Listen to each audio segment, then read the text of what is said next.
Modern airplanes are truly engineering marvels. They overcome highly turbulent and unpredictable currents in the air and complete their flights by undertaking many complex maneuvers.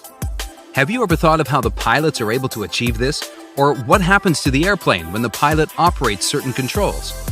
In this video, we will explore how an airplane flies and how pilots are able to control an airplane in a logical yet simple way. We thank SimScale for lending their CFD support and making this video more informative.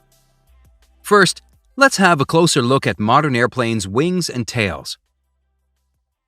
One interesting thing you will notice is that they are not made as a single solid piece. The wings and tails of the airplanes have many movable parts. The most fascinating thing about the whole wing and the different parts of it is that they form a very special shape in fluid mechanics. That is the airfoil shape. Just by understanding the physics behind this simple shape will allow you to completely understand airplane physics. Let's learn more about airfoils.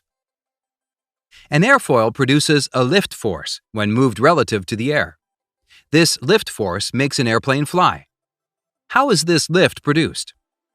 The airfoil produces a downwash as shown. This causes a pressure difference at the top and bottom of the airfoil, and hence produces lift. This high-quality CFD analysis using SimScale software clearly illustrates this fact. Generally, the higher the angle of attack, the greater will be the downwash and therefore the lift force. A greater airspeed also increases the lift force significantly.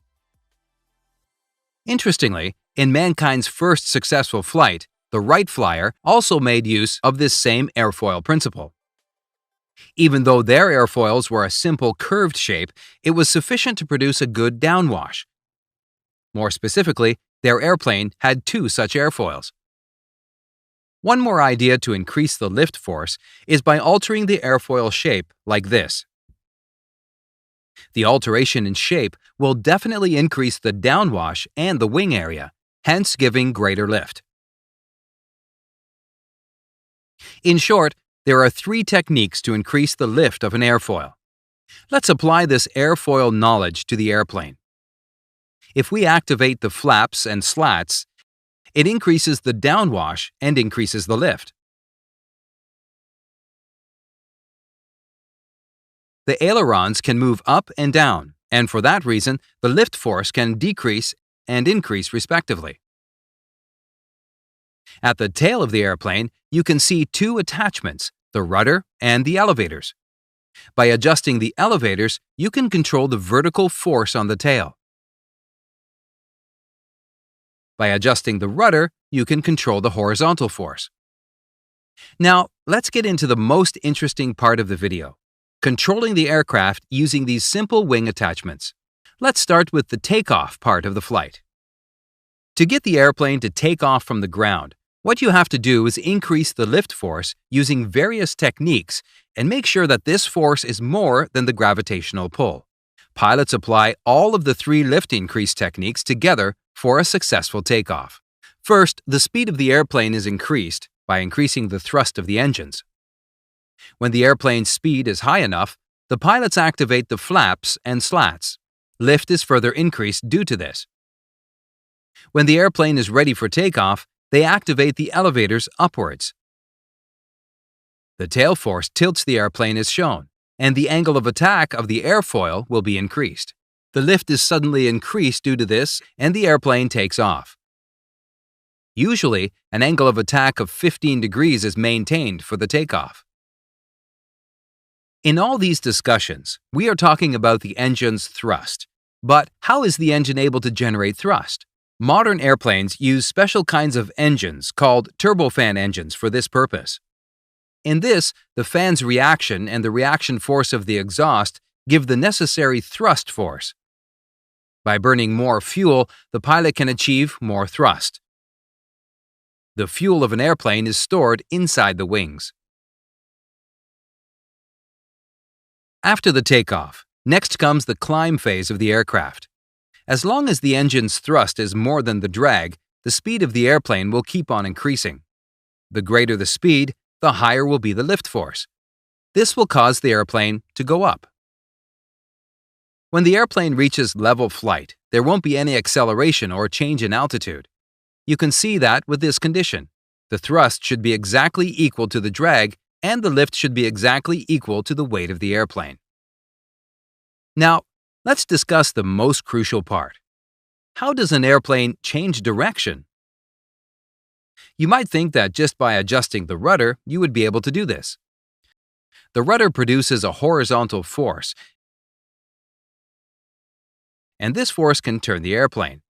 However, such a direct change in direction will cause discomfort to passengers, and it is not a practical method.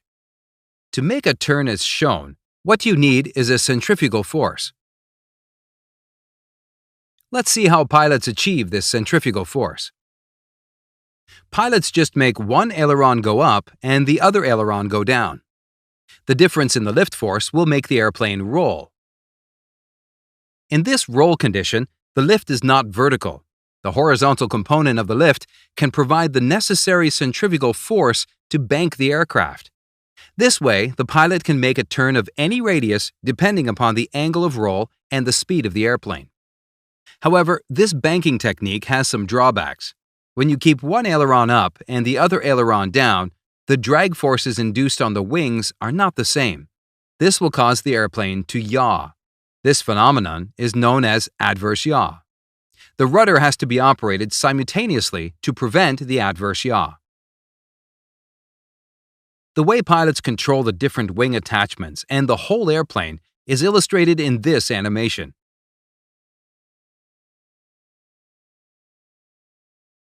In practice, a control computer accurately manages all these wing attachments using a fly-by-wire system.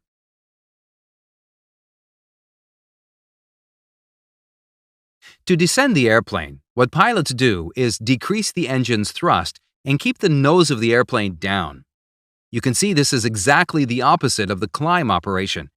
As the airplane loses speed, it gets ready for landing. At this stage, the flaps and slats are activated again.